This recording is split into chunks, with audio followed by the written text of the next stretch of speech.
प्रणाम है आप सभी का और स्वागत है आपका हमारे चैनल आत्म से अध्यात्म की ओर में। आज हम इस वीडियो के माध्यम से जानेंगे श्रीमद् भागवत महापुराण के 6वें स्कंद के 6ठे अध्याय के विषय में। सतगुरु सतनाम आदि माता अलख निरंजन होबहु वांछित फल दूहक भंजन।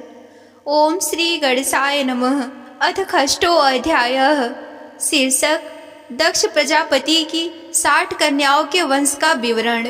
तो आइए अब कथा का आरंभ करते हैं। श्री सूकदेव जी कहते हैं कि परीक्षित, तदंतर ब्रह्मा जी के बहुत अनुनय विनय करने पर दक्ष प्रजापति ने अपनी पत्नी अस्तिकी के गर्भ से 60 कन्याएं उत्पन्न की।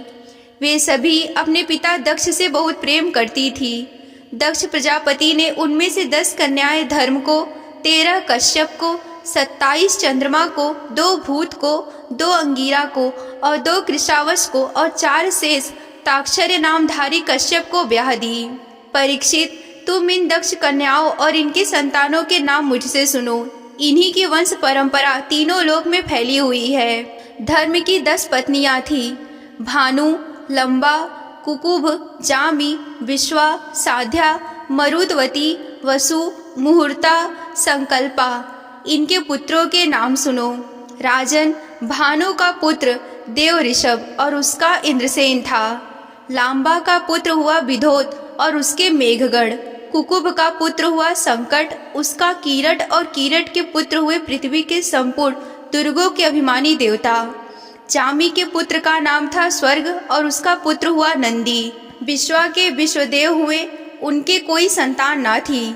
साध्या से साध्यगढ़ हुए और उनका पुत्र हुआ अर्थ सिद्धि। मरुत्वती के 2 पुत्र हुए, मारुवंत और जयंत। जयंत भगवान वासुदेव के अंश थे, जिन्हें लोग उपेंद्र भी कहते हैं। मुहूर्ता से मुहूर्त के अभिमानी देवता उत्पन्न हुए। ये अपने अपने मुहूर्त में जीवों को उनके कर्मानुसार फल देते हैं। संकल्पा का पुत्र हुआ संकल्प। वसु के पुत्र 8 वसु हुए, उनके नाम मुझसे सुनो। द्रोण, प्राण, ध्रुव, अर्क, अग्नि, दोष, वसु और विभा वसु। द्रोण की पत्नी का नाम था अभिमति। उससे हर्ष, शोक, भय आदि के अभिमानी देवता उत्पन्न हुए। प्राण की पत्नी ऊर्ज स्वाति के गर्भ से सह, आयु और पुरोजो नाम के 3 पुत्र हुए। ध्रुव की पत्नी धारणी ने अनेक नगरों में अभिमानी देवता उत्पन्न किए।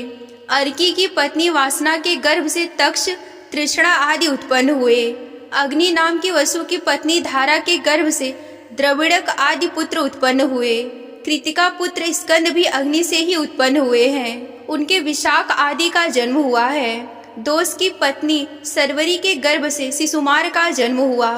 वह भगवान का कला अवतार था। वसु की पत्नी अंगीरकी से शिल्प कला के अधिपति विश्वकर्मा जी हुए। विश्वकर्मा की उनकी भार्या कृति के गर्भ से चाक्षुष मनु हुए और उनके पुत्र विश्वेश देव और साध्यगढ़ हुए। विभा वसु की पत्नी उषा से 3 पुत्र हुए, व्युष्ट, रोचिस और आतप। उनमें से आपत के पंचयाम नामक पुत्र हुआ। उसी के कारण सब जीव अपने अपने कार्यों में लगे रहते हैं। भूत की पत्नी दक्ष नंदिनी स्वरूपा ने कोटि कोटि रुद्रगण उत्पन्न किए।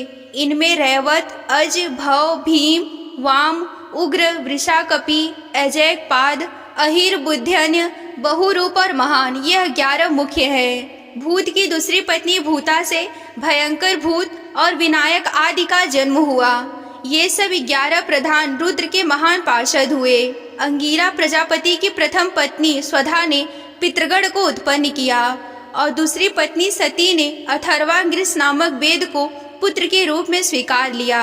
कृशाव की पत्नी अर्ची से ध्रुमकेश का जन्म हुआ और घिसड़ा से 4 पुत्र हुए, वेदशिरा, देवल, वयून और मनु। ताक्ष नामधारी कश्यप की 4 पत्नियां थी, बिनता, कद्रु, पतंगी और यामिनी। पतंगी से पक्षियों का, यामिनी से सलभों का जन्म हुआ। बिनता के पुत्र गरुड़ हुए, ये भगवान विष्णु के वाहन हैं। विनीता के दूसरे पुत्र का नाम अरुण है, जो भगवान सूर्य के सारथी हैं। कद्रु से अनेकों नाग उत्पन्न हुए। परीक्षित, कृति का आदि 27 नक्षत्राभिमानी देवियां चंद्रमा की पत्नी थी। रोहिणी से विशेष प्रेम करने वाले चंद्रमा को दक्ष ने श्राप दे दिया, जिससे उन्हें क्षय रोग हो गया था। उन्हें कोई संतान ना हुई। उन्होंने दक्ष को फिर से प्रसन्न करके कृष्ण पक्ष की क्षीण कलाओं से शुक्ल पक्ष में पूर्ण होने का वर प्राप्त कर लिया। अब तुम कश्यप की पत्नियों के मंगलमय नाम सुनो। वे लोक माताएं हैं, उन्हीं से सारी सृष्टि उत्पन्न हुई है। उनके नाम हैं अदिति, दिति, दनु, काष्ठा, अरिष्ठा, सुरसा, इला, मुनि, क्रोधवसा, ताम्रा, सुरभि, शर्मा और तीमी। इनमें से तीमी के पुत्र हैं जलचर जंतु और शर्मा के बाघ आदि हिंसक जीव। सुरभि के पुत्र हैं भैंस, गाय तथा दूसरे खुर वाले पशु। त्रामा की संतान है बाज, गिद्ध आदि शिकारी पक्षी। मुनि से अप्सराएं उत्पन्न हुई हैं। क्रोधवसा से पुत्र हुए सांप, बिच्छू आदि विषैले जंतु। इला से वृक्ष, लता आदि पृथ्वी में उत्पन्न होने वाली वनस्पतियां। सुरसा से यातुधान, अरिष्टा से गंधर्व और काष्ठा से घोड़े वाले एक खुर वाले पशु उत्पन्न हुए। दनु के 61 पुत्र हुए। उनमें प्रधान प्रधान के नाम सुनो। द्विमूर्धा, संभर, अरिष्ट, हयग्रीव, विभावसु, अयोमुख, शंकुशिरा, स्वरभानु, कपिल, अरुण, पुलोमा, पृषरपर्वा, एक चक्र, अनुतापन, ध्रुमकेश, विरूपाक्ष, विप्रचित्ति और दुर्जय। स्वरभानु की कन्या सुप्रभा से नमूची और वृषपर्वा की पुत्री समृष्टा से महाबली नहुस नंदन यतायति से विवाह किया। दनु के पुत्र वैश्वनार्य की 4 सुंदर कन्याएं थी। इनके नाम थे उपदानवी, हयशिरा, पुलोमा और कालका। इनमें से उपदानवी के साथ हिरणाक्ष और हयशिरा के साथ क्रतु का विवाह हुआ। ब्रह्मा जी की आज्ञा से प्रजापति भगवान कश्यप ने ही वैश्वनर की शेष 2 पुत्रियां पुलोमा और कालका के साथ विवाह किया। उनसे पौलोम और कालके नाम के 60,000 रणवीर दानव हुए। इन्हीं का दूसरा नाम निवात कवच था। ये यज्ञ कर्म में विघ्न डालते थे, इसीलिए परीक्षित तुम्हारे दादा अर्जुन ने अकेले ही उन्हें इंद्र को प्रसन्न करने के लिए मार डाला। यह उन दिनों की बात है जब अर्जुन स्वर्ग में गए हुए थे। विप्रचित्री की पत्नी सिंहिका के गर्भ से 101 पुत्र उत्पन्न हुए। उनमें से सबसे बड़ा था राहु, जिसकी गणना ग्रहों में हो गई। शेष 100 पुत्रों का नाम था केतु। परीक्षित, अब क्रमशः अदिति की वंश परंपरा सुनो। इस वंश में सर्वव्यापक देवाधिदेव नारायण ने अपने अंश से वामन रूप लिया था।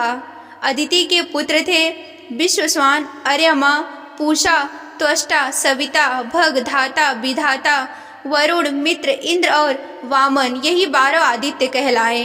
विश्वस्वान की पत्नी महाभाग्यवती संज्ञा के गर्भ से श्राद्ध देव मनु और यमी का जोड़ा पैदा हुआ।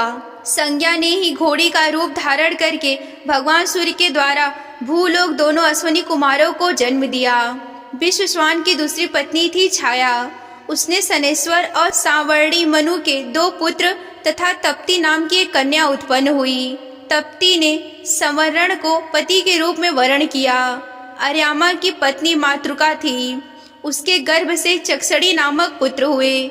वे कर्तव्य अकर्तव्य के ज्ञानी थे, इसीलिए ब्रह्मा जी ने उन्हीं के आधार पर मनुष्य जाति की कल्पना की। पूषा की कोई संतान ना हुई।